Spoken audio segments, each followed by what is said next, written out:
మనకందరికి తెలిసిన లేఖన భాగమే. సందర్భాన్ని కొరింథీయులకు రాసిన పత్రిక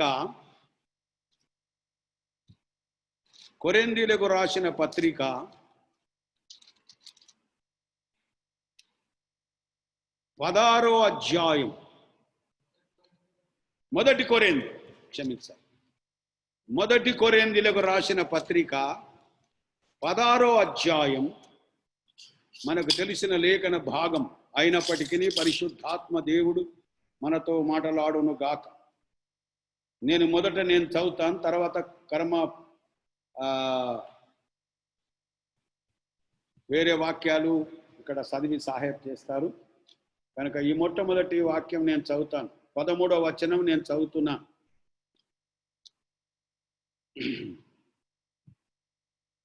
మొదటి కొరింథీ 16వ అధ్యాయం 13, 14 వచనాలు నేను చదువుతున్నాను. మెలుకవగలిగి ఉండుడి, విశ్వాసమందు నిలకడగలిగి ఉండుడి, పౌరుషం గలవారయుండుడి, బలవంతులయుండుడి, మీరు చేయు కార్యములన్నీ ప్రేమతో చెయ్యండి. మరొకసారి చదువుతున్నా. మెలుకవగలిగి ఉండుడి, విశ్వాసమందు నిలకడగలిగి ఉండుడి, పౌరుషం గలవారయుండుడి, బలవంతులయుండుడి, మీరు చేయు కార్యములన్నీ ప్రేమతో చెయ్యండి. ఇది అపోస్తలుడైన పౌలు కొరింథీ సంఘానికి అనేక విషయాలు బోధిస్తూ ఆఖరి అధ్యాయంలో ముగింపు మాటలలో ఈ మాటలు పలుకుతున్నాడు. దేవునికి స్తోత్రం. అలనాడున్న పరిస్థితులు దేవునికి స్తోత్రం ఏ విధంగా ఉండినాయో కొరింథీయులలో మనకు తెలుసు. కృపావరాలు ఉన్నాయి, ఆత్మవరాలు ఉన్నాయి. మరి అది మాత్రమే కాక అందులో భేదాలు కూడా ఉన్నాయి, కక్షలున్నాయి. మరి దేవునికి స్తోత్రం. రెండు ఎట్లా ఇమిడినాయో తెలియదు. మరి అక్కడ భేదములున్నాయి, విమతములున్నాయి, లేక కక్షలున్నాయి, పోరాటాలున్నాయి. కనుక అల్లరి కూడా ఉన్నది, మళ్ళీ ఆత్మీయ నడిపింపు లేకనే ఉన్నది. దీన్ని బట్టి మరి ఆయన అనేక కృపావరములు గురించి బయలుపరిచాడు. ఆత్మ ఎలాగ పనిచేస్తుందో విషయాన్ని బయలుపరిచాడు.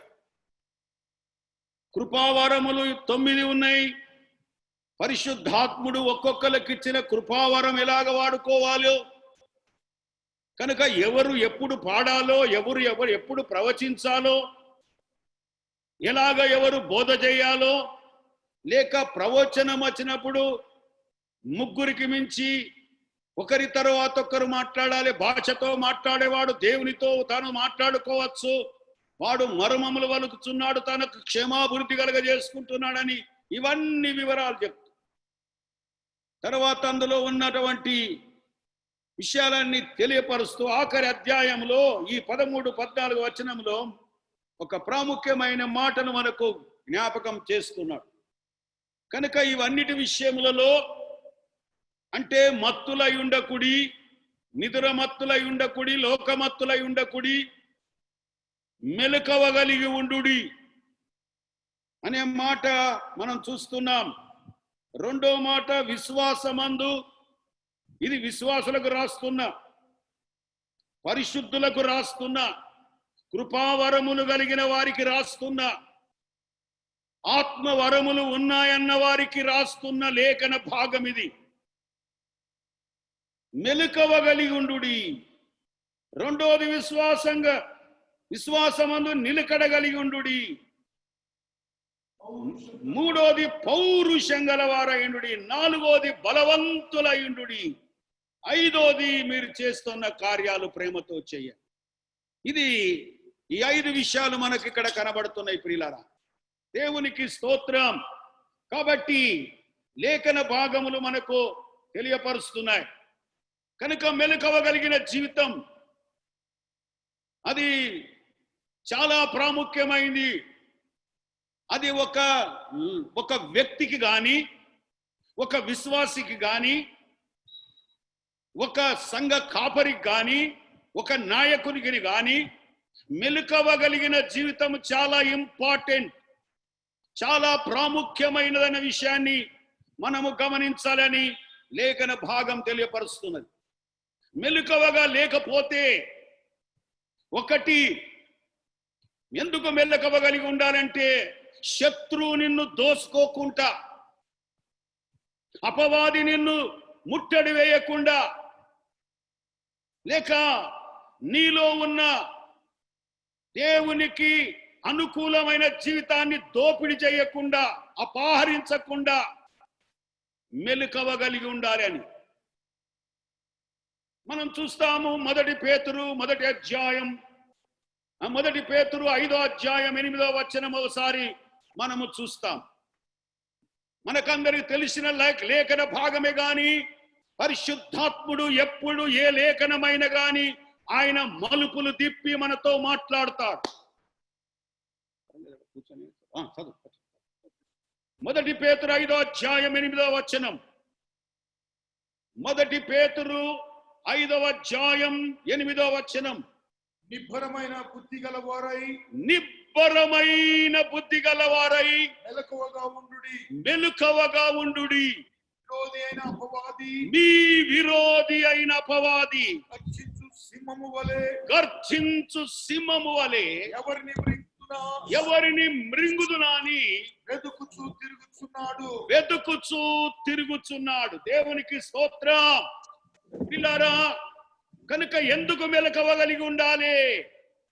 ఎందుకు నిబ్బరమైన బుద్ధి గలవారమై ఉండాలి అంటే, దేవుని వచనం తెలియపరుస్తోంది, మీ విరోధి అయిన అపవాది. మీకొక విరోధి ఉన్నాడు, మీకొక శత్రువు ఉన్నాడు. మిమ్మలను దోపిడి చేయడానికి, మీలో ఉన్న వాటిని అపహరించడానికి ఒక శత్రువు ఉన్నాడు. అందుకనే మెలకువగలిగి ఉండుడి, నిబ్బరమైన బుద్ధి గలవారైంది. దేవునికి స్తోత్రం. నిబ్బరం అంటే ఇక అందులో లూజ్ ఉండదన్నమాట. దేవునికి స్తోత్రం కలుగును గాక. చాలా దిట్టంగా, చాలా పకడ్బందుగా, చాలా స్టాండర్డ్ గా, మలుపు తిప్పని స్థిరమైనటువంటిదన్నమాట. కాబట్టి నిబ్బరమైన బుద్ధి గలవారై మెలకువగలిగి ఉండుడి.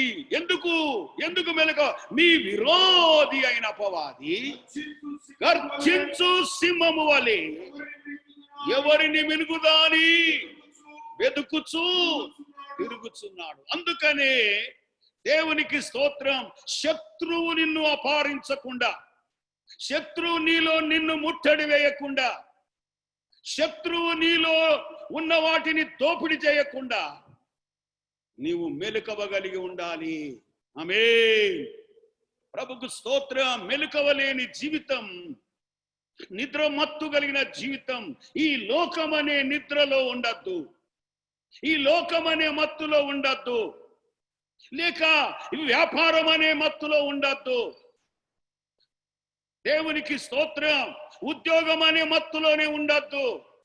ఇంకా ఇయ్యబడిన ఏదైనా నీకున్న ఆశీర్వాదంలోనే మత్తై ఉండద్దు, లేక తిని తాగే భుజించే విషయంలో కూడా మత్తులై ఉండద్దు. ఆత్మ పూర్ణులై ఉండుడి. దేవునికి స్తోత్రం కలుగును కాక. దినములు చెడ్డవి గనుక సమయమును పోనీయక సద్వినియోగం చేసుకోవచ్చు. ఆత్మ పూర్ణులై ఉండుడి, మెలకువగలిగి ఉండుడి. దేవునికి స్తోత్రం. మొదటిది మనం చూస్తున్నాము, ఆ మెలకువగలిగిన జీవితంలో ఏమిటి అంటే, శత్రువు నిన్ను అపహరించకుండా, శత్రువు నిన్ను ముట్టడి వేయకుండా. ప్రభునామమునకు మహిమ కలుగును కాక. తర్వాత మత్తయి సువార్త 26వ అధ్యాయం 39 నుంచి మనం కిందికి చదివితే, మత్తయి 26:39 నుంచి మనం కిందికి చదివితే, కొంత దూరం వెళ్ళి సాగిలపడి నా తండ్రి ఉమ్, సాధ్యమైతే ఉమ్, ఈ గిన్నె నా యొద్ద నుండి తొలగిపోనిమ్ము, ఆ, అయినను ఉమ్, నా ఇష్ట ప్రకారము కాదు, ఉమ్, నీ చిత్త ప్రకారమే కానిమ్మని ప్రార్థించెను. ఆ, ఆయన మరలా శిష్యుల యొద్దకు వచ్చి ఉమ్, వారు నిద్రించుట చూచి, ఉమ్, ఒక్క గడియను నాతో కూడా మేల్కొని ఉండలేరా? ఆ, మీరు శోధనలో ప్రవేశింపకుండానట్లు మీరు శోధనలో ప్రవేశించకుండానట్లు మెలకువగా ఉండి ప్రార్థన చేయుడి. మెలకువగా ఉండి ప్రార్థన చేయుడి. ఆత్మ సిద్ధమే గాని ఆ, శరీరము బలహీనమని పేతురుతో చెప్పారు. దేవునికి స్తోత్రం. రెండో విషయం మనం చూస్తున్నాం ప్రియులారా, మెలకువగలిగిన జీవితం ఎందుకు అనంటే శోధన వస్తున్నది.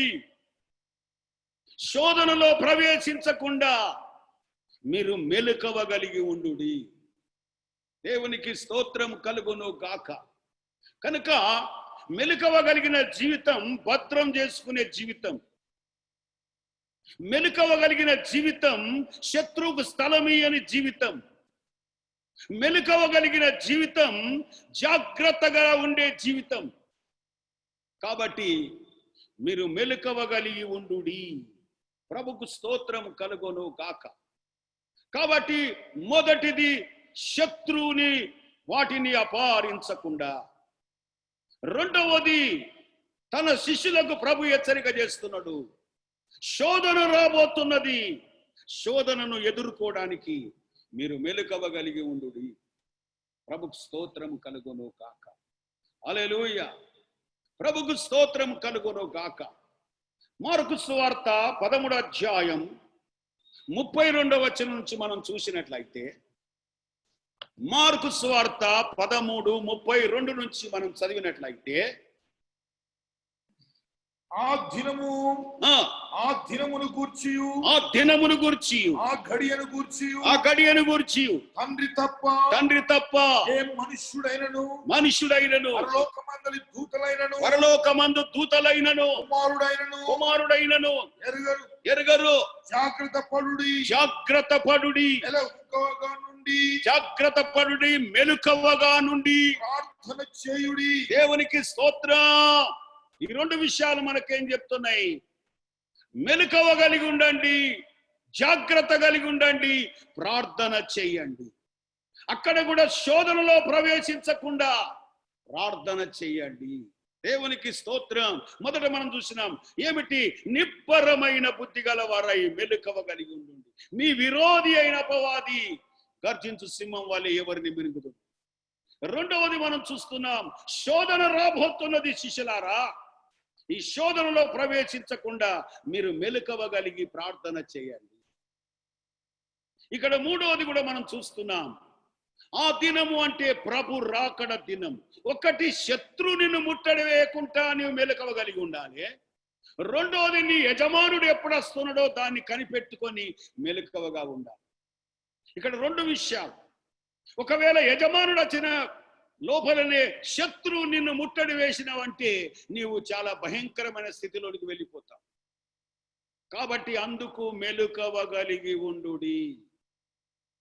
మీ విరోధి మిమ్మలను అపహరించకుండా మీకు ఇవ్వబడిన మీ ఆత్మీయ రక్షణ జీవితాన్ని, మీ పరిశుద్ధ జీవితాన్ని, మీ సత్య సంబంధమైన జీవితాన్ని అపహరించకుండా మీరు నిబ్బరమైన బుద్ధి గలవారై మెలకువగలిగి ఉండుడి. రెండోది మనం చూస్తున్నాం ఇక్కడ, దేవునికి స్తోత్రం, అందులో మీరు శోధనలో ప్రవేశించకుండా. కనుక శోధన ఏ వైపు నుంచి వస్తుందో తెలియదు. ఉత్తరమా, దక్షిణమా, తూర్పా, పడమరా, ఏ వైపు వస్తుందో తెలియదు. ఏ వైపు నుంచి వస్తుందో కానీ జాగ్రత్తగా ఉండి మెలకువగలిగి ఉండి ప్రార్థన చెయ్యండి. అలాగా మన మందులోనే మూడో విషయం మనం చూస్తున్నాం. కనుక దినం అంటే నీ ప్రభు రాకడ దినం.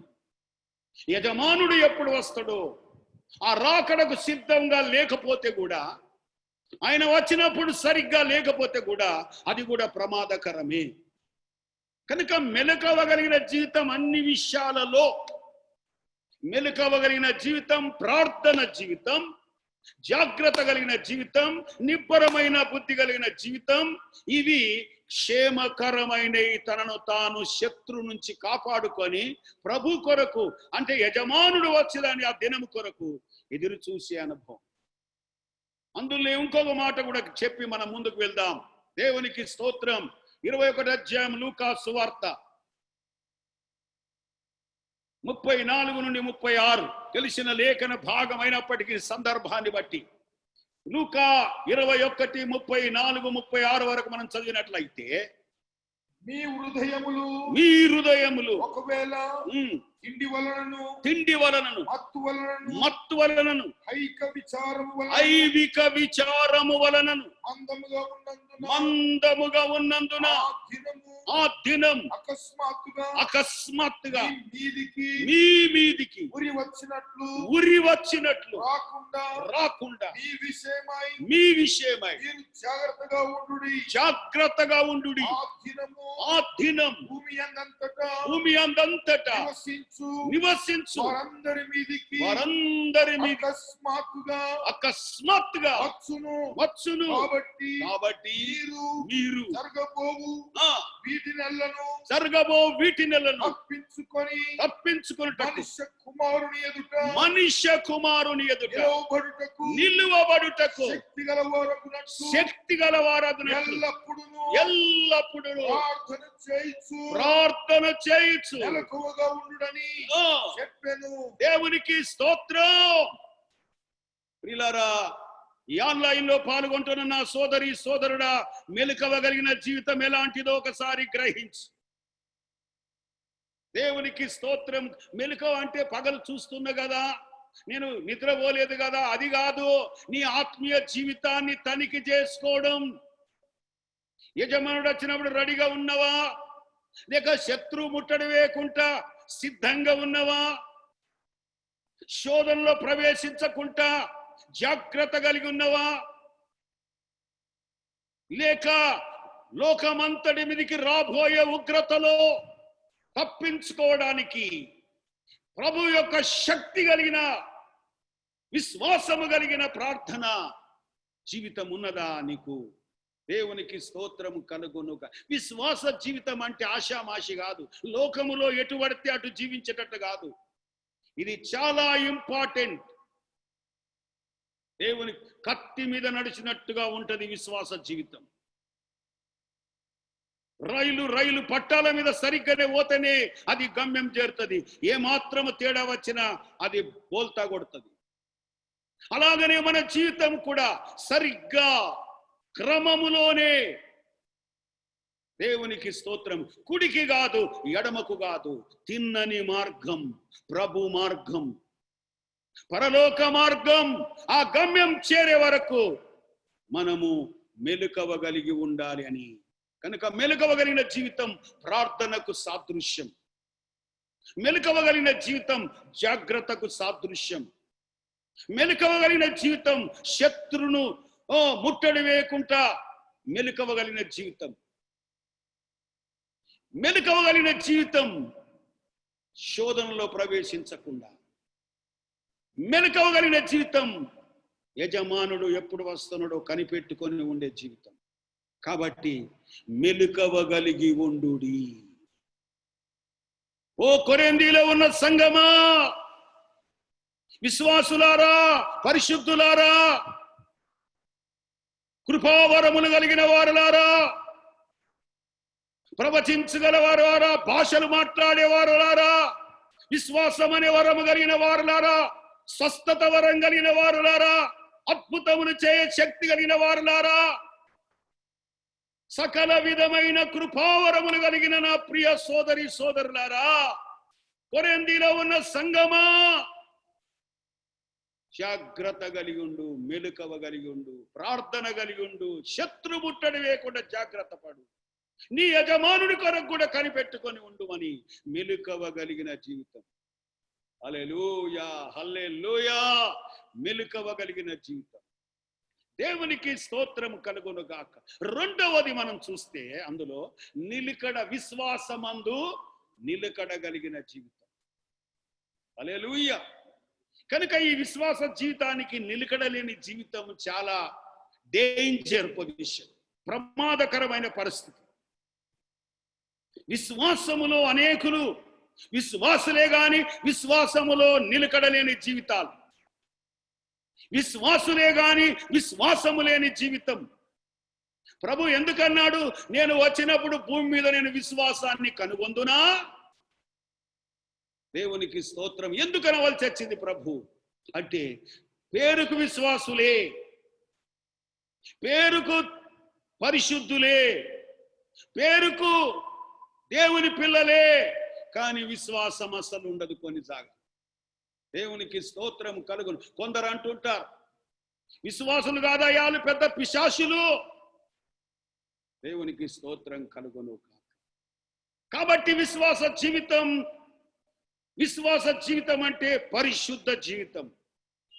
విశ్వాస జీవితం అంటే వాక్యానుసారమైన జీవితం.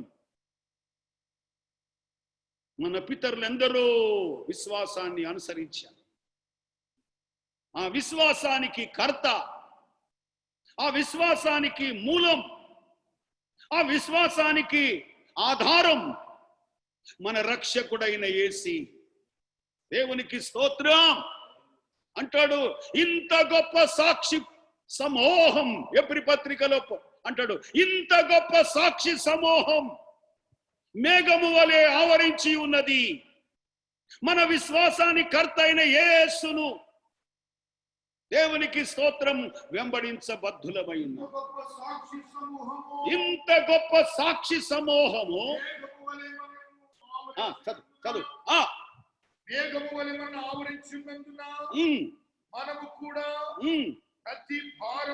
ప్రతి భారమును సులువుగా చిక్కులు పెట్టు పాపమును, ప్రతి చిక్కులు పెట్టే పాపమును విడిచిపెట్టి విశ్వాసానికి కర్త, దాన్ని కొనసాగించేవాడైనా యేసు వైపు చూచుచు మన ఎదుట దేవుడు ఉంచబడిన ఆ పందెములో ఓపికతో పరిగెత్తుదుము. ఆయన దేవునికి స్తోత్రం కలుగును గాక. కాబట్టి విశ్వాసం మధ్యలో ఆగిపోయేది కాదు. విశ్వాసము మధ్యలో 10 సంవత్సరాలు, 20 సంవత్సరాలు, 30 సంవత్సరాలు అని కాదు, 50 సంవత్సరాలు అని కాదు, ప్రాణము ముగిసే వరకు, లేక త్వరగా ప్రభు వస్తే ప్రభు వచ్చే వరకు ఆ విశ్వాసాన్ని కాపాడుకునే బాధ్యత. ప్రభును వెంబడిస్తూ విశ్వాసాన్ని కాపాడు. దేవునికి స్తోత్రం. ఒకసారి అదే ఎబ్రీ పత్రిక 11వ అధ్యాయం 24 నుంచి మనం ఒకసారి చూద్దాం. దేవుని భక్తుని యొక్క జీవితం 24 వచనం నుంచి 11వ అధ్యాయం. మోషే పెద్దవాడైనప్పుడు విశ్వాసమును బట్టి ఐగుప్తు యొక్క ధనము కంటే క్రీస్తు విషయమైన నింద గొప్ప భాగ్యమని ఎంచుకొని అల్పకాలం పాప భోగం అనుభవించుట కంటే దేవుని ప్రజలతో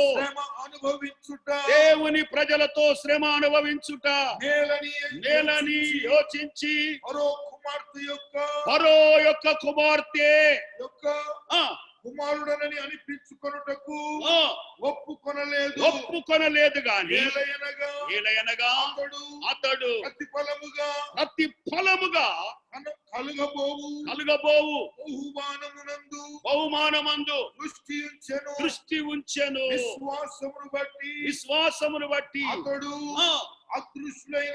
అదృశ్యుడైన దేవుణ్ణి చూచుచున్నట్లు స్థిర బుద్ధి గలవాడై రాజు ఒక ఆగ్రహానికి భయపడక విడిచిపోయెను.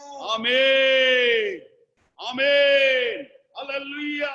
విశ్వాసాన్ని కాపాడుకున్నాడు, విశ్వాసములో నిలకడగలిగి ఉన్నాడు. దేవునికి స్తోత్రం. ఐగుప్తులో ఐగుప్తులో రాజు కాబోయే మోషే. ఐగుప్తుని ఎన్నుకున్నట్లయితే ఆయన రాజు అయ్యేవాడు ఫరో తర్వాత. అయితే సైతాను ఏం చూపిస్తుందంటే ఆయన విశ్వాసాన్ని పాడు చేయడానికి, ఇదిగో మోషే ఐగుప్తి కావాలా నీకు, ఐగుప్తి సామ్రాజ్య ఈ సింహాసనం కావాలా, లేకపోతే ఇక చూసుకో ఈ అరణ్యములో ఈ ప్రజల యొక్క తిట్లు, ఈ ప్రజల యొక్క దూషణలు, ఈ ప్రజల యొక్క నిందలు, ఈ ప్రజలతో ఉన్న పోరాటం ఇది కావాలా, అది ఎప్పుడో నువ్వు చేరే కానాను తెలియదు, ఇదిగో చూసుకో నీ కొరకు సింహాసనం ఎదురు చూస్తూ ఉన్నది, ఐగుప్తి సింహాసనం, ఆ అగ్రరాజ్యానికి నీవెంతో రాజువు, ఇప్పుడు రాజువు కాబోతున్నావు అంటే. దేవునికి స్తోత్రం. పాప భోగం అనుభవించుట కంటే దేవుని ప్రజలతో శ్రమ అనుభవించుటయే మేలని తలంచెను. ఆమేన్. ఎందుకు తెలుసా? విశ్వాసమును బట్టి. విశ్వాసములో నిలకడగా ఉన్నాడు మోషే. దేవునికి స్తోత్రము కలుగును గాక. విశ్వాసములో అనేకులు జారిపోయిన వారు ఉన్నారు. దేమా ఇహలోకమును స్నేహించి లోకభోగంలో పడిపోయాడు. తర్వాత అనేకులు పౌలుతో వచ్చిన సేవకులు కూడా మధ్యలోనే పతనమైపోయారు. కొందరు పునరుద్ధానము లేదని. దేవునికి స్తోత్రము కలుగును కాక. మొదటి అధ్యాయం ఒకరు మనం చూస్తే తిమోతికి రాసిన మొదటి అధ్యాయం 18, 19, 20 వచనాలు మనం చూస్తే అక్కడ విశ్వాసం అంటే ఏమిటో. నా కుమారుడైన తిమోతి, నీవు విశ్వాసమును మంచి మనస్సాక్షి కలిగిన వాడవై నిన్ను గూర్చి ముందుగా చెప్పబడిన ప్రవచనముల చొప్పున ఈ మంచి పోరాడవలనని వాటిని బట్టి ఈ ఆజ్ఞ నీకు అప్పగించుచున్నాను. అట్టి మనస్సాక్షిని కొందరు త్రోసివేసి త్రోసివేసి విశ్వాస విషయమై ఓడబద్దలైపోయిన వారి వలె చెడి ఉన్నారు. వారిలో ఉమెనైనను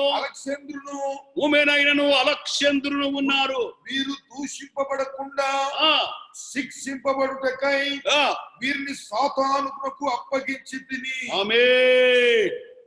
ప్రియులారా, ఇక్కడ చూస్తున్నప్పుడు లేఖన భాగం మనకు తెలియపరుస్తున్నది.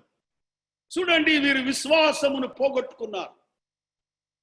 వాళ్ళ దేనికి పోల్చాడు పౌలు అంటే విశ్వాసాన్ని ఓడకు పోల్చిండు. ఇక్కడ అద్దరి నుంచి ఆ గమ్యానికి దేవునికి స్తోత్రం, ఈ ఒడ్డు నుంచి ఆ ఒడ్డుకు చేరే ఒక ఓడను పోల్చాడు. ఓడ అంటే విశ్వాసానికి సాదృశ్యం. వారు ఏమైపోయారు అంటే వాళ్ళ ఓడ బద్దలైపోయిందట సముద్రం మధ్యలో. అంటే ఓడ సముద్రంలో బద్దలైపోయినట్టే వాళ్ళ విశ్వాస జీవితం ఈ లోకం అనే సముద్రములో వాళ్ళ విశ్వాస జీవితం మధ్యలోనే పతనమైపోయింది, జారిపోయింది. మనస్సాక్షిని పోగొట్టుకున్నారు, మంచి మనస్సాక్షిని పోగొట్టుకున్నారు. విశ్వాసంలో నిలకడలేని జీవితం అయిపోయింది, పతనమైపోయారు. కనుక తిమోతి, నా ఆత్మీయ కుమారుడా తిమోతి, నీవు చాలా జాగ్రత్త కలిగి ఉండు. నీ కొరకు ముందుగా ప్రవచనాలు చెప్పబడ్డాయి. కనుక విశ్వాసమును కాపాడుకొని మంచి పోరాటం పోరాడుము. నీకు కొరకు చెప్పబడిన ప్రవచనములు నెరవేర్పు జరగని అని తన ఆత్మీయ తండ్రి పౌలు ఆ ఆత్మీయ కుమారుడైన ఆ తిమోతికి హెచ్చరిక చేస్తున్నాడు. దేవునికి స్తోత్రం. కారణం ఏంటి అని అంటే, ఎందుకు చెప్పవలసి వస్తున్నదంటే విశ్వాసములో నిలకడలేని జీవితం, విశ్వాసములో పతనమైపోయిన జీవితం. ఇంకొక మాట కూడా మనం చూస్తే 2వ తిమోతి 2వ అధ్యాయం దేవునికి స్తోత్రం 15వ వచనం నుంచి 17వ వచనం వరకు మనం చదివితే అక్కడ కూడా కొందరు ఉన్నారు. 2వ తిమోతి 2వ అధ్యాయం 15 నుంచి 17 వరకు చదివినట్లయితే దేవుని ఎదుట యోగ్యునిగాను, ఓ తిమోతి దేవుని ఎదుట యోగ్యునిగాను, సిగ్గుపడనక్కరలేని పనివానిగాను, సత్యవాక్యమును సరిగ్గా ఉపదేశించువానిగాను, నిన్ను నీవే దేవునికి కనపరుచుకొనుటకు జాగ్రత్త పడుము. వట్టి మాటలకు విముఖుడవై ఉండుము. అట్టి మాటలాడువారు మరి ఎక్కువగా భక్తిహీనులగుదురు. కొరుకుడు పుండు ప్రాకినట్లు అంటే క్యాన్సర్ లేక కుష్ఠరోగము కొరికినట్టు, వారి మాటలు ప్రాకును, వారిలో ఉమెనైనను విలేతులు ఉన్నారు. చూడండి, పునరుద్ధానములకు సాక్షులై ఉండవచ్చు. పునరుద్ధానము గతించనని చెప్పుచు సత్య విషయమై తప్పిపోయి కొందరి విశ్వాసమును దేవునికి స్తోత్రం. హల్లెలూయా. ప్రభునందు ప్రియ సోదరి సోదరుడా, రెండో విషయం, విశ్వాసమందు నిలకడగలిగి ఉండు. మోషే నిలకడగలిగి ఉన్నాడు. దేవునికి స్తోత్రం. అనేక దేవుని పిల్లలు నిలకడగలిగి ఉన్నారు. అయితే తిమోతికి కూడా నిలకడగలిగి ఉండమంటున్నాడు. తన తోటి పౌరుతో వచ్చిన జత పని వారు కొందరు లోకంలో కలిసిపోయారు. కొందరు పునరుద్ధానికి సాక్షులై ఉండవలసిన వారు పునరుద్ధానమే లేదు అని వాళ్ళ విశ్వాసమును పొడగొట్టుకొని ఇతర విశ్వాసుల ఈ విశ్వాసాన్ని చెరిపేస్తున్నారు, తప్పుడు మాటలు పలుకుచ్చు.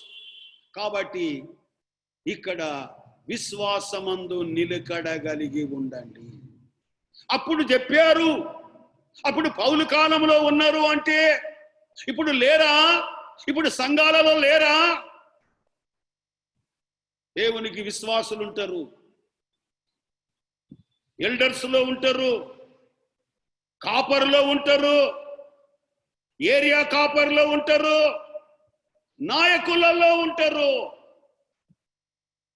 ఇప్పుడు మరీ ఎక్కువైపోయింది ఆ సంఖ్య. దేవునికి స్తోత్రం కలుగునుగా. కరోనా సంఖ్య లేక పాపం. దేవునికి స్తోత్రం. కాబట్టి దైవ జనమా, విశ్వాసులారా, మన విశ్వాసులం మన విశ్వాసాన్ని కొనసాగించే యేసు వైపు చూసి మన పందె రంగములో ఓపికగా పరిగెత్తబద్ధులమై ఉన్నామని ప్రభు పేరిట జ్ఞాపకం చేస్తున్నాను. దేవునికి స్తోత్రం. కనుక విశ్వాసం చాలా గొప్పది.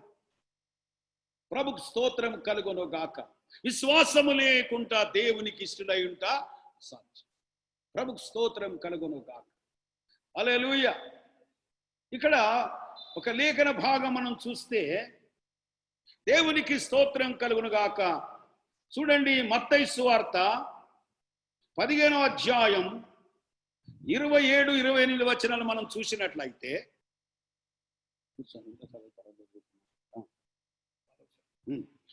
మత్తయి సువార్త 15వ అధ్యాయం 27, 28 వచనాలు. ఆమె నిజమే ప్రభువా, ఆమె నిజమే ప్రభువా, కుక్క పిల్లలు కూడా తమ యజమానుల కళ్ళ మీద నుండి పడు ముక్కలు తినును కదా అని చెప్పాను.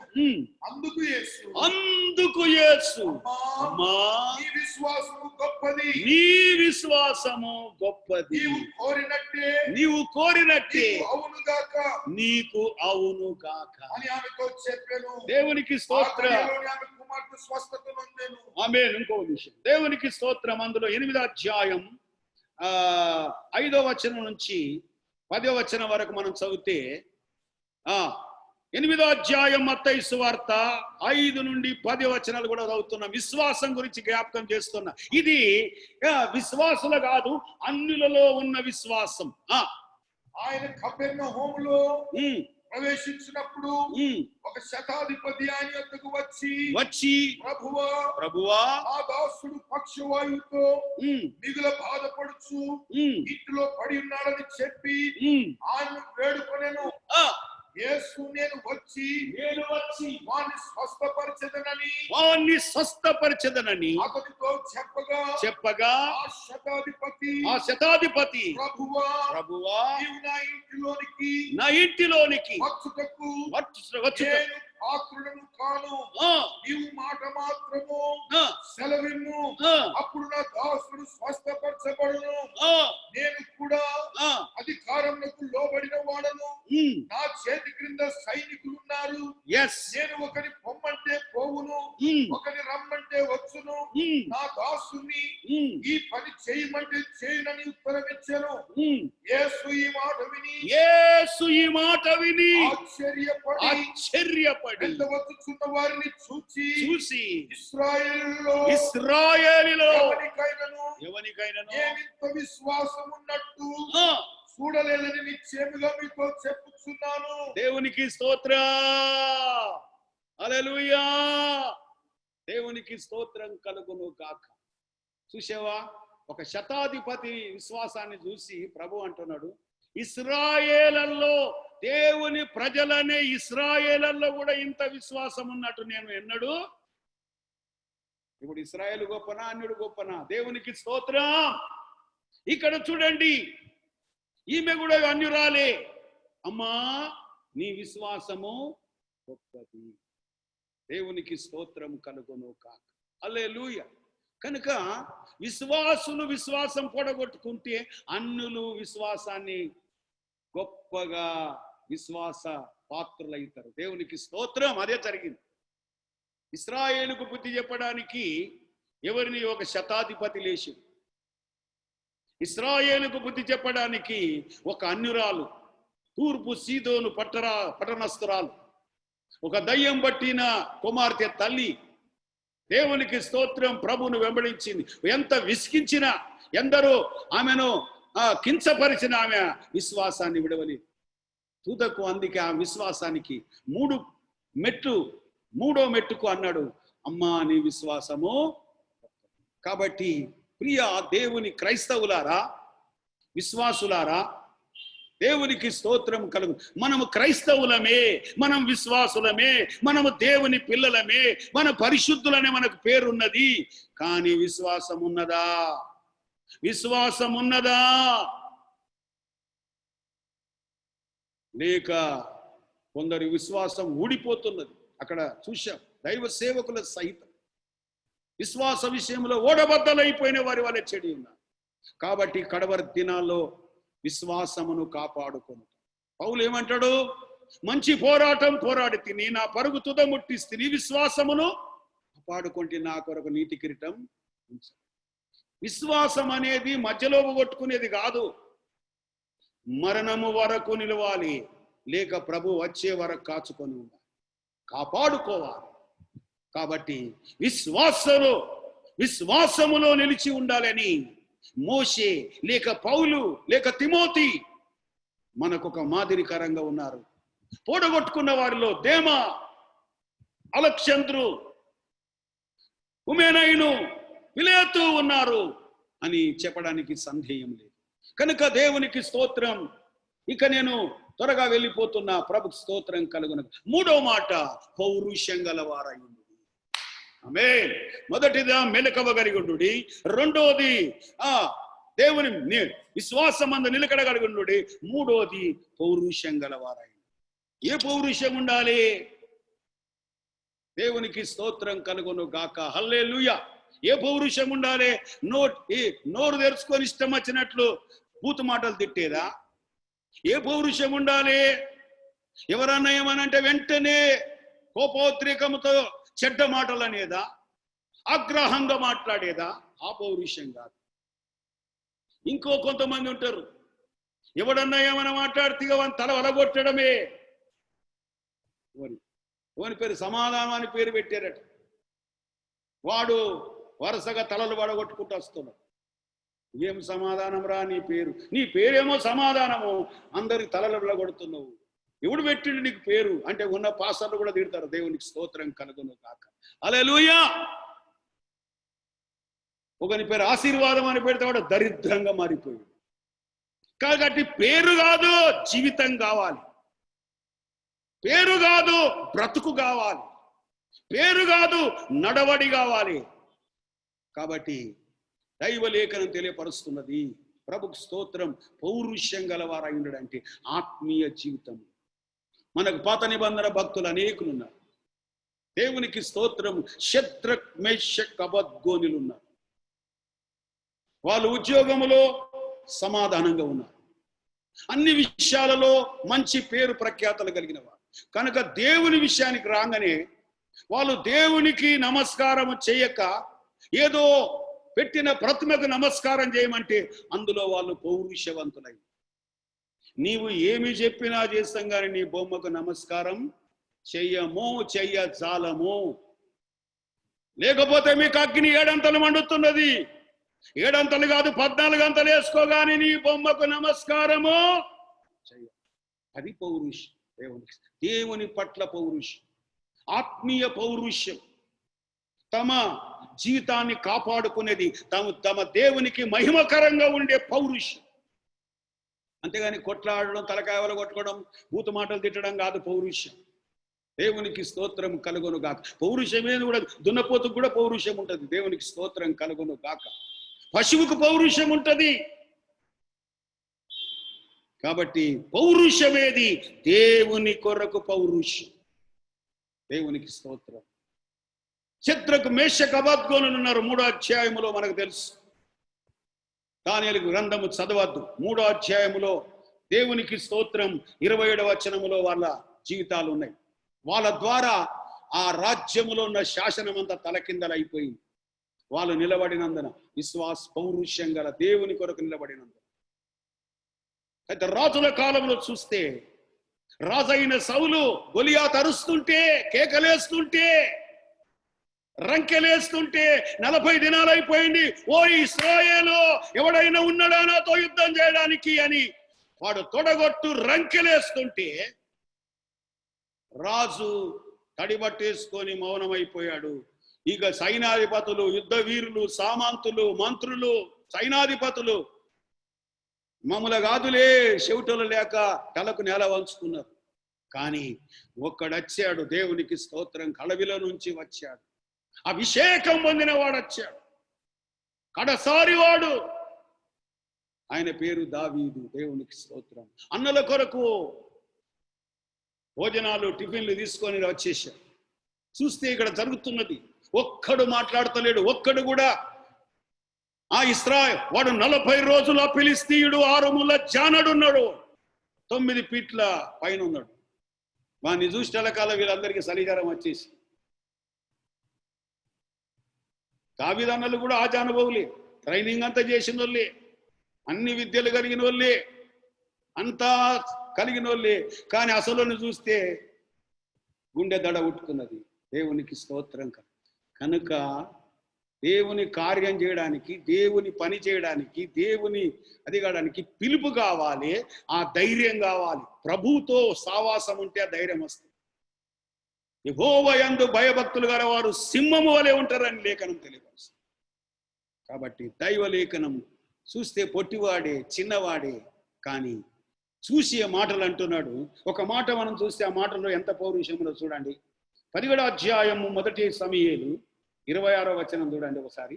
1 సమూయేలు 17-26 వచనాలు మనం చూస్తే, దావీదు జీవము కలిగిన దేవుని సైన్యములను తిరస్కరించుటకు ఈ సున్నతి లేని ఫిలిష్తీయుడు ఎంతటి వాడు వాణ్ణి చంపి ఇశ్రాయేలు నుండి ఈ నింద తొలగించిన వానికి బహుమతి ఏమని అడగగా జనులు చంపిన వానికి దేవునికి స్తోత్రం. హల్లెలూయా. మహామానుభవులు, మహామేధావులు, దేవునికి స్తోత్రం కలుగునుగాక. అన్ని మాకచ్చు, సకలం మాకు తెలుసు. దేవునికి స్తోత్రం. ఇలా డిగ్రీలు ఏమైనాయో, ఇలా పౌరుషం ఏమైందో, దేవునికి స్తోత్రం కలుగునుగాక. ఈ బీటేకులు ఎంటేకులు ఐటేకులు అన్నీ ఏమైపోయినాయి. దేవునికి స్తోత్రం కలుగును గాక. హల్లెలూయా. నేనంటాను ఈ టేకుల కంటే ఎవన్లీ టేక్ కావాలి. దేవునికి స్తోత్రం కలుగును గాక. ఆమేన్. దైవ సేవ శత్రు ఎదుట నిలబడడానికి పై నుండి అభిషేకం కావాలి. అందుకే దాన్ని నేనేమంటాడు, ఈ టేకుల కంటే ఆ ఎవన్లీ టేక్. దేవునికి స్తోత్రం. హల్లెలూయా. ప్రభు ఇచ్చిన అభిషేకం సింహము వలె లేవడ్డాడు. దేవునికి స్తోత్రం. గొలియాతుకే అబ్బరపోయాడు. ఒరే ఏమనుకో, నేను కుక్కను అనుకుంటున్నావా?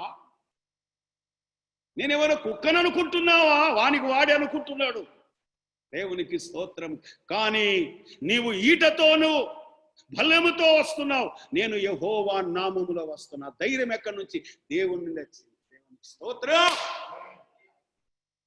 కనుక దైవ సేవకునికి ఏం కావాలంటే పైనుండి వచ్చిన అభిషేకం కావాలి. ప్రభుకు స్తోత్రం కలుగును కాక. హల్లెలూయా. హల్లెలూయా. దేవునికి స్తోత్రం. అభిషేకం లేకుండా ఎన్ని డిగ్రీలు ఉన్నా అవి సున్ననే. దేవునికి స్తోత్రం కలుగును. డిగ్రీలాన్ని ఉండే గుండె దడబుట్టుకున్నది శత్రువుని చూడంగానే. లేరా వాళ్ళు ఎంత సమయం ఏం పోయిండు? ఎత్తుగా ఉన్నాడు, వీడిని అభిషేకం చేద్దామని పోయిండు. దేవునికి స్తోత్రం కలుగును.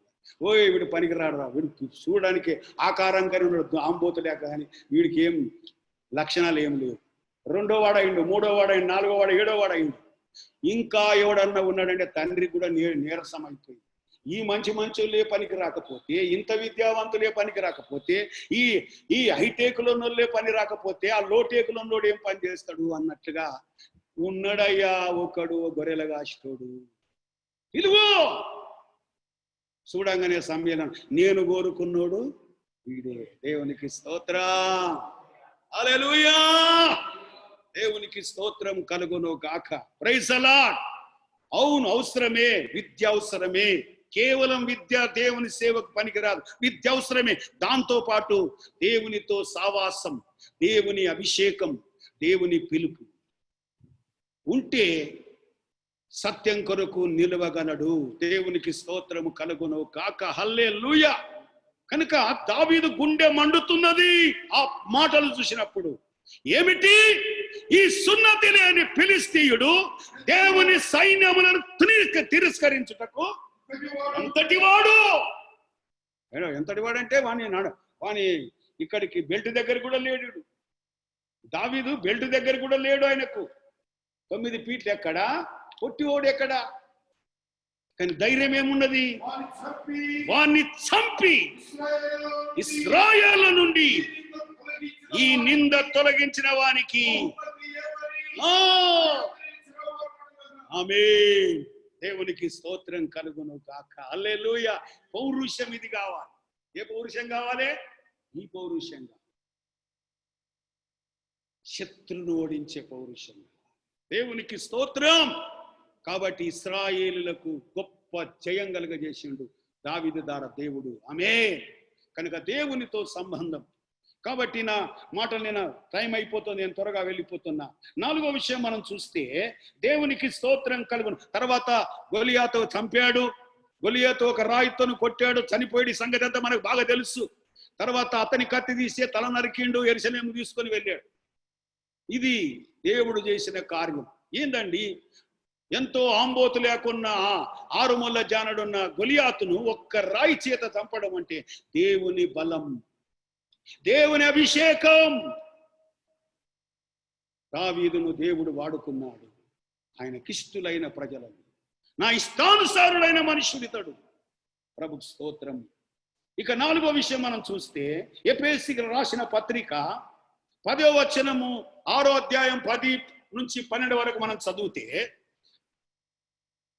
ఎఫెసీ పత్రిక 6వ అధ్యాయం త్వరగా దేవునికి స్తోత్రం 6వ అధ్యాయం 10వ వచనం నుంచి చదివినట్లయితే, తుదకు ప్రభు యొక్క మహాశక్తిని బట్టి, ప్రియులారా, తుదకు ప్రభు యొక్క మహాశక్తిని బట్టి ఆయన యందు బలవంతులయుండుడి, అపవాది తంత్రములను మీరు అపవాది తంత్రములను ఎదురించుటకు శక్తిమంతులగునట్లు శక్తిమంతులగునట్లు దేవుడిచ్చే సర్వాంగ కవచము దేవుడిచ్చిన సర్వాంగ కవచములు ధరించుకొనుడి. ధరించుకొనుడి.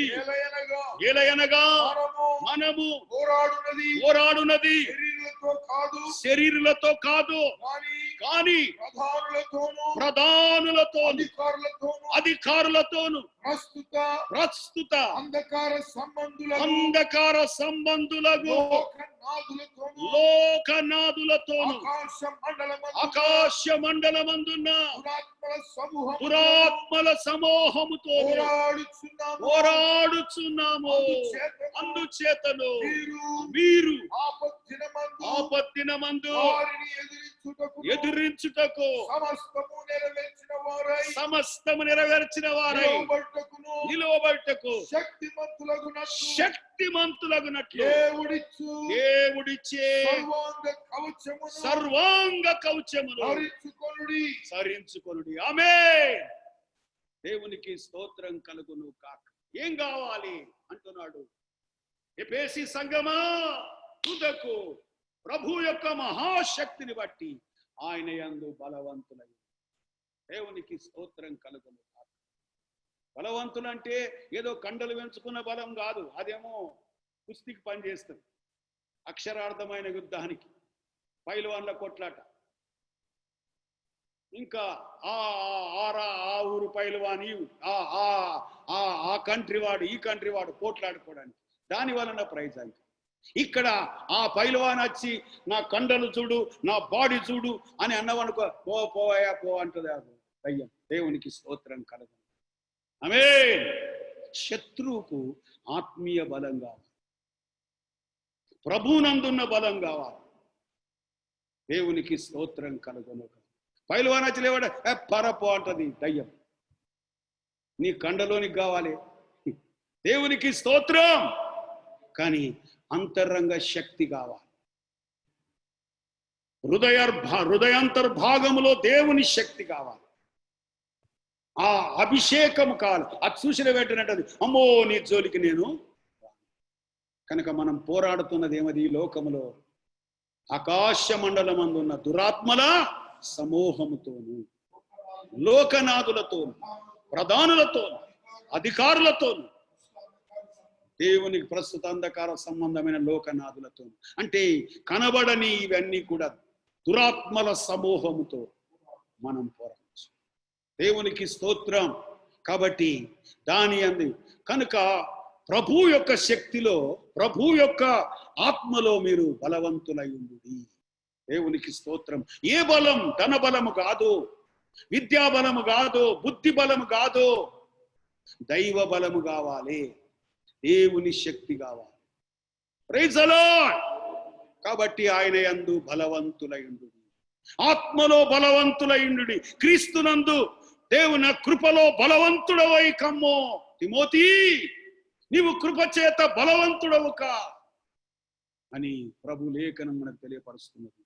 ఇంకొక మాట కూడా మనం చదివి, దేవునికి స్తోత్రం, 103వ కీర్తన 20-21 వచనం మనం చదివినట్లయితే, 103వ కీర్తన 20-21 వచనం మనం చదివినట్లయితే, దేవునికి స్తోత్రం, దేవునికి స్తోత్రం. హల్లెలూయా, హల్లెలూయా. యెహోవా సైన్యములారా, ఆయన చిత్తము నెరవేర్చు ఆయన పరిచారకులారా, యెహోవా సైన్యములారా, ఆయన చిత్తము నెరవేర్చు, ఆయన చిత్తము నెరవేర్చు ఆయన పరిచారకులారా, ఆయన పరిచారకులారా, ఆయనను సన్నుతించుడి, మీరందరైన సన్నుతించుడి. యెహోవా ఏల్చుండు స్థలములన్నిటిలో ఉన్న ఆయన సర్వ కార్యములారా, ఆయన సన్నుతించుడి. నా ప్రాణమా. 20 నిమిషాలు. యెహోవా దూతలారా, చూడండి, మొట్టమొదట యెహోవా దూతలారా, ఆయన ఆజ్ఞకు లోబడి, ఆయన ఆజ్ఞకు లోబడి, ఆయన వాక్యము నెరవేర్చు బలాశూరులారా. ఎవరు బలాశూరులు? మొట్టమొదటి దూతలు. ఎవరు బలాశూరులు? ఎవరు బలవంతులు? ఆయన వాక్యానుసారంగా నడుస్తున్న వారు బలవంతులు. ఆయన వాక్యము నెరవేర్చు బలాశూరులారా, ఆయన సన్నుతించుడి. యెహోవా సైన్యములారా, మూడోది యెహోవా సైన్యములారా, ఆయన చిత్తము నెరవేర్చు ఆ, ఆయన పరిచారకులారా, ఆయన చిత్తం నెరవేర్చే నాలుగోది పరిచారకులారా. మీరందరూ ఆయన సన్నుతించుడి. చాలు. దేవునికి స్తోత్రం. మొదట దూతలారా, రెండోది ఆయన వాక్యము నెరవేర్చు బలాశూరులారా, మూడోది ఆయన సైన్యములారా, నాలుగోది ఆయన పరిచారకులారా. చిత్తం నెరవేర్చు. Praise the Lord. చిత్తానుసారంగా నెరవేర్చే పరిచారకులు. వాక్యము నెరవేర్చు. చూడండి, ఆత్మలో బలవంతులై ఉండాలి, వాక్యము నెరవేర్చుటలో బలవంతులై. వాక్యానుసారమైన జీవితమే వాళ్ళ బలం. ఆత్మానుసారంగా నడవడమే వాళ్ళ బలం. దేవునికి మహిమ కలుగును గాక. ప్రభుకు స్తోత్రం. ఆఖరి మాట నేను ముగిస్తున్నాను, దయచేసి సమయం అయిపోతుంది. మత్తయి సువార్త ప్రేమ గురించి 5వ విషయం, 5వ అధ్యాయం 43వ వచనం. తర్వాత మార్కు 12:29. మొదట 5వ అధ్యాయం 43 మత్తయి సువార్త. నీ పొరుగువాన్ని ప్రేమించి. చూడండి, ప్రేమ. మీరు చేస్తున్న కార్యములన్నీ ప్రేమతో చెయ్యండి.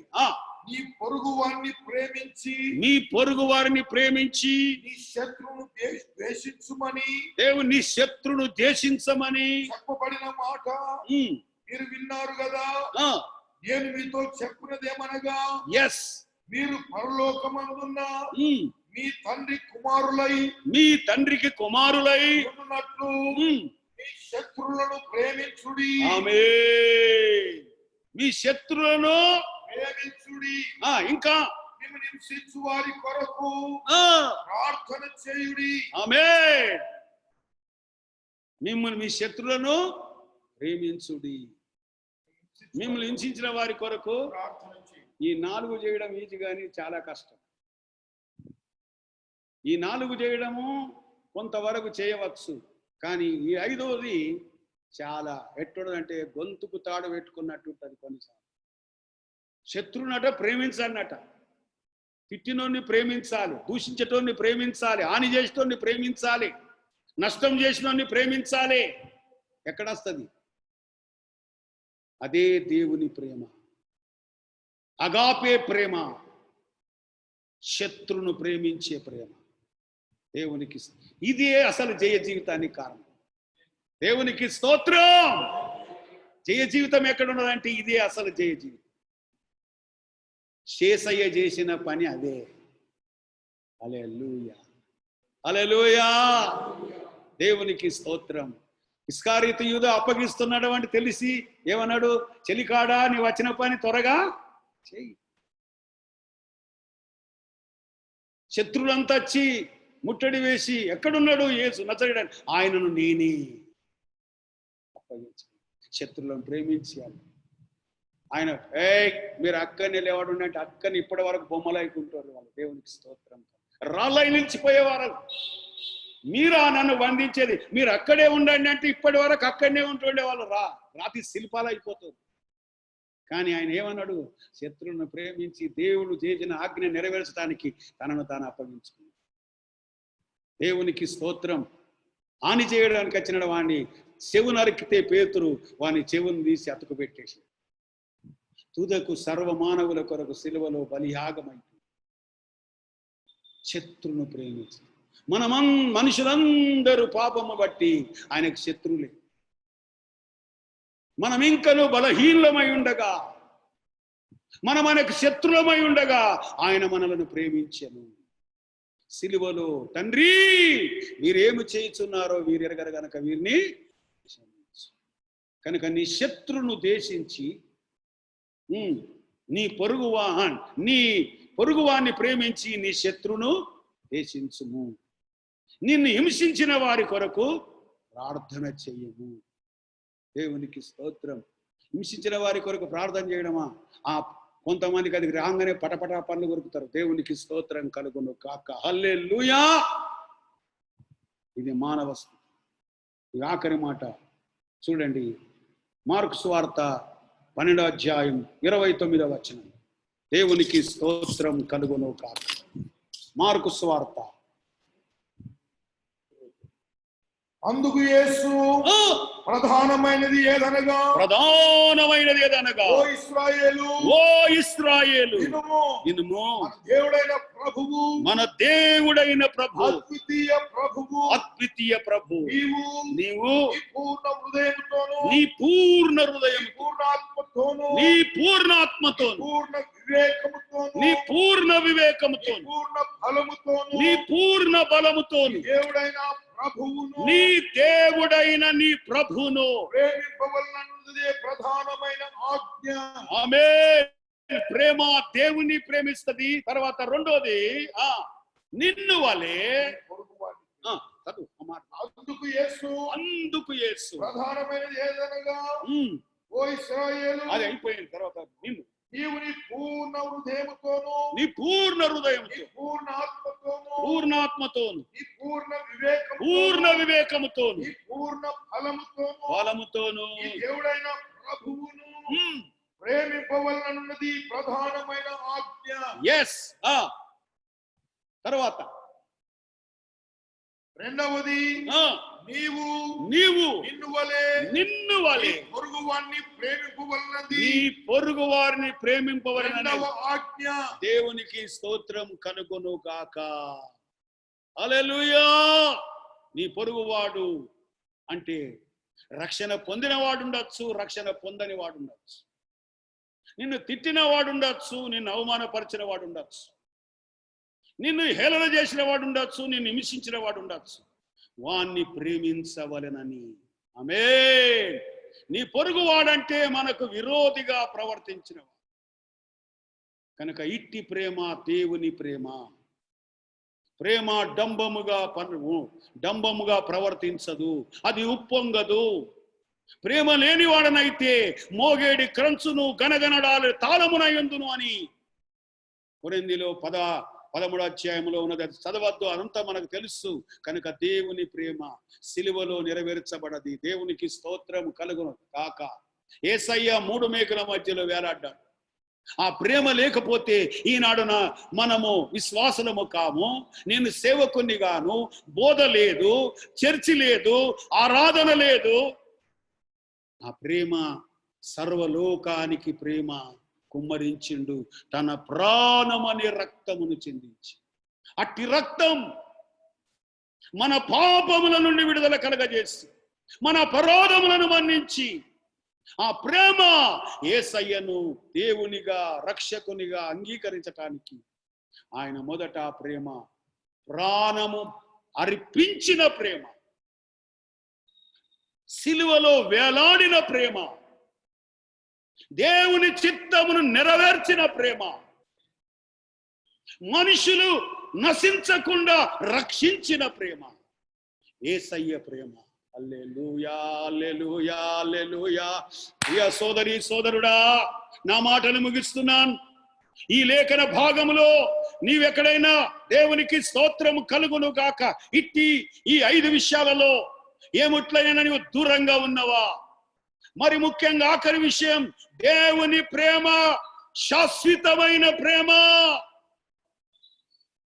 శత్రును ప్రేమించే ప్రేమ.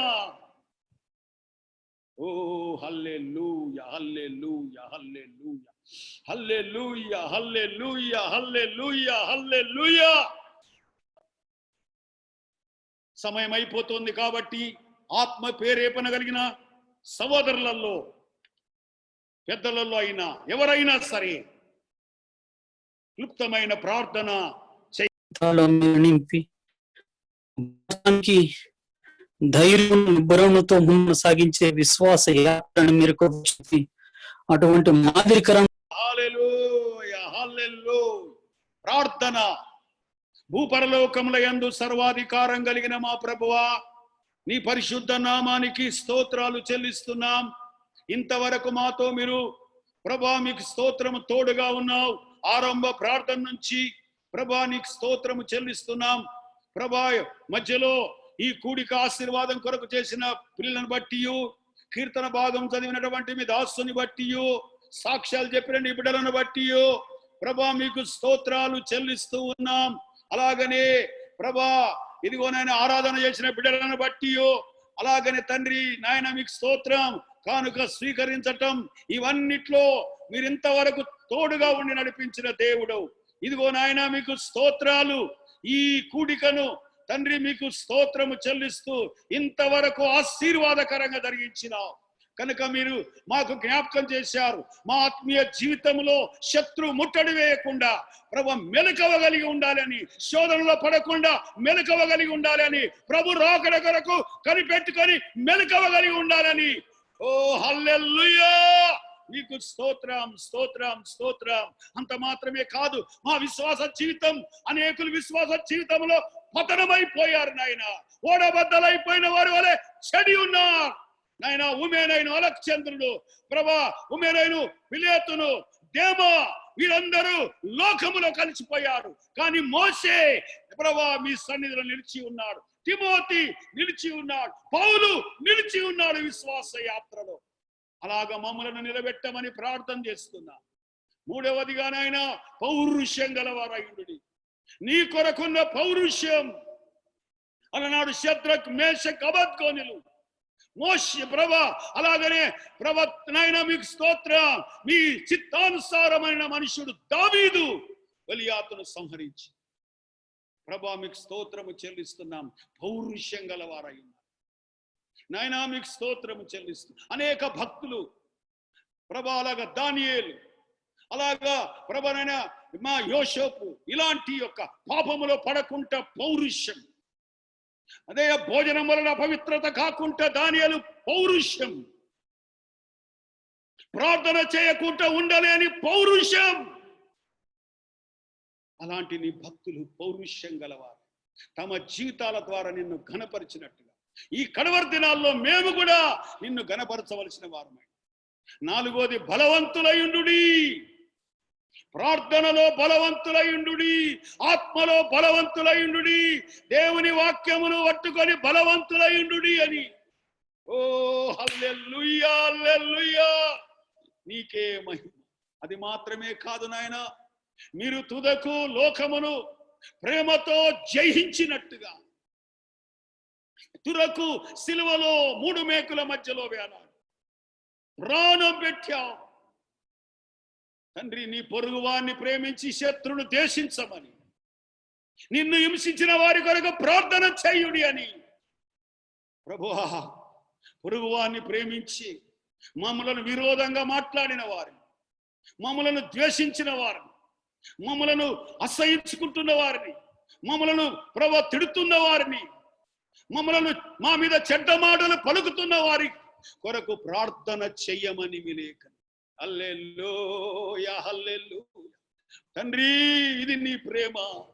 అందుకే తుదకు తండ్రి వీరేమి చేయుచున్నారో వీరెరగరు గనుక వీరిని క్షమించుమని, ఒక్క చుక్క లేకుండా మా కొరకు, నా పాపముల కొరకు, మా మనుషులందరి పాపముల కొరకు, అపరాధముల కొరకు, దోషముల కొరకు సిలువలో ఒక్క చుక్క లేకుండా రక్తమును చిందించి నీ ప్రాణమునే అర్పించిన శత్రువులను ప్రేమించే ప్రేమ, అగాపే ప్రేమ, దేవుని ప్రేమ. ఓ హల్లెలూయా, మేము దేవుని పిల్లలుగా కలిగి ఉండాలని మాకు నేర్పిస్తుంది. యేసయ్యా మా విశ్వాసానికి కర్త, దాన్ని కొనసాగించే యేసు మా పందె రంగములో ఓపికగా పరిగెత్తటానికి కృప దయచేయి. నీవే మార్గము మాకు, నీవే సత్యము మాకు, నీవే జీవం. నీ ద్వారానే మేము తండ్రి యొద్దకు రావలసిన వారు కనుక మమ్మలను బలపరిచి నడిపించి మహిమ ఘనత ప్రభావములు పొందమని ఇంతవరకు తోడుగా ఉన్నందుకు స్తోత్రాలు చెల్లిస్తూ, కూడి వచ్చిన ఆన్లైన్ బిడ్డలందరినీ కూడా ఈ ఈ యొక్క జూములే కాదు, యూట్యూబ్ లో వింటున్న వారిని కూడా ప్రభా రోగులైతే స్వస్థపరచండి, చీకటి శక్తుల చేత పిడివబడుతుంటే విడుదలయ్యమని ప్రార్థన చేస్తాం. అనారోగ్యంగా ఉంటే స్వస్థపరచండి. ఈ కరోనా తెగులు నుంచి నీ ప్రజలకు విడుదలయ్యమని ప్రార్థన చేస్తున్నా. ఈ పాజిటివ్ అంతా నెగటివ్ గా మార్చండి. ఓ స్వస్థపరచు యెహోవాను నేనే. నీవు పొందిన గాయముల చేత మాకు స్వస్థత, నీవు కార్చిన రక్తం ద్వారా మాకు పాప క్షమాపణ. ప్రభువా, మీరు సహాయం ఇచ్చి మా దేశాన్ని పీడిస్తున్న ఈ కరోనా తెగులు ప్రపంచాన్ని పీడిస్తున్న ఈ కరోనా తెగులను ఆపు చేయగల సమర్థుడో శక్తివంతుడో సృష్టికర్త నీకే సాధ్యము యేసయ్యా. నీ హస్తాలకు మరలా సంఘములన్నీ ప్రభా, ప్రపంచములో ఉన్న క్రైస్తవ సంఘములన్నీ సమస్తలన్నీ పరిశుద్ధ సంఘములన్నీ నీ హస్తాలకు అప్పగించు. ఈ యూట్యూబ్ లో వీక్షిస్తున్న ప్రతి వ్యక్తిని విశ్వాస పాత్రులుగా చేసి, రోగులైతే బాగు చేసి, నీకు దూరమైన జీవితం ఉంటే వాళ్ళ జీవితాలను మార్చి నీ రాజ్యానికి వారసులుగా చేయమని, మహిమను ఘనతను ప్రభావమును పొందమని మమ్ములను మేము నీ కృప కలిగిన స్థాలకు అప్పగించి, ఈ మాటలు వింటున్న ప్రభా, ఆన్లైన్ లో వింటున్న, యూట్యూబ్ లో వింటున్న ప్రజలందరినీ ప్రభా మీరు ఆశీర్వదించమని ప్రార్థన చేసి, మీ రక్షణ అందరికీ దయచేయమని ప్రార్థన చేసి, మహిమ ఘనత ప్రభావములు నీకు చెల్లిస్తూ యేసు పరిశుద్ధ నామములో అడిగి ప్రార్థన చేస్తున్నాము తండ్రి. మన పరమ తండ్రి అయిన దేవుని ప్రేమ, మన ప్రభు అయిన యేసు క్రీస్తు వారి యొక్క కృప, పరిశుద్ధాత్మ దేవుని అన్యోన్య సావాసం కూడిన మనకు, భూలోకములున్న సకల పరిశుద్ధులకు సదా తోడై నడిపించును గాక. యేసు రక్తమే జయం, యేసు నామమే జయం, యేసు రక్తమే సంపూర్ణ విజయం కలుగును. Praise the Lord. ప్రతి సోదర సోదరునికి యూట్యూబ్ లేక ఇంకా ఫేస్బుక్ అన్నిటిలో చూస్తున్న ప్రజలందరికీ ప్రభు పేరిట వందనాలు. ప్రభు మిమ్మల్ని అందరినీ దీవించును గాక.